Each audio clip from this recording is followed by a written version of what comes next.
پاکستان کے لیے اعزاز کی بات ہے ایس سی او جو ہونے جا رہی ہے، اس کے بارے میں کیا کہیں گے؟ یہ واقعی بہت بڑا اوکیزن ہے.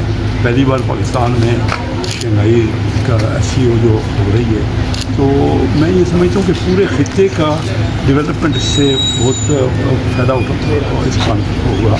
اور یہ جو تیاری پہلے کر رہے ہیں، یہ بھی بڑی اچھی بات ہے کہ ہم مختلف آسپیکٹس پہ ڈسکس کر رہے ہیں اور غور کر رہے ہیں. پاکستان دیکھیں نا، یہ خطہ جو ہے ابھی رائٹلی امبیسڈر صاحب نے کہا کہ سینٹرل ایشیا سے تو ہمیشہ کلچر اور پولیٹیکل بھی لوگ یہاں پر سب کانٹیننٹ پہ آتے رہے ہیں.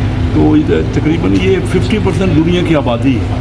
ہم سب نے مل جل کے آگے بڑھنا ہے. لینڈ لاک کنٹریز ہیں اور ہماری جو اوشنز ہیں اس سے بہت زیادہ بینیفٹ ہو سکتا ہے اس پورے ریجن کو. سر بہت شکریہ آپ کا. اس ایس سی او میں بہت امپارٹنٹ ہے ہی. وہ پائنیئر ہیں اس ایس سی او کے، اور ہم محسوس کرتے ہیں کہ اس پورے ریجن میں اس سے بینیفٹ ہوگا. انہوں نے یہ سب ملکوں کو ملایا آپس میں، تو اس قسم کے تعاون سے بہت زیادہ ہر لیول پہ کلچر میں بھی ہمارا فائدہ ہوگا، ٹریڈ میں بھی، بزنس میں بھی، انویسٹمنٹ میں بھی. اور اپرچونیٹیز جو ہے نا، ٹورزم میں بہت اپرچونیٹیز ہیں. یہ سب چیزوں میں بہت ایس سی او سے فائدہ پہنچے. اور اچھا تھنک ٹینک ہے، اس کے بارے میں غور ہو رہا ہے.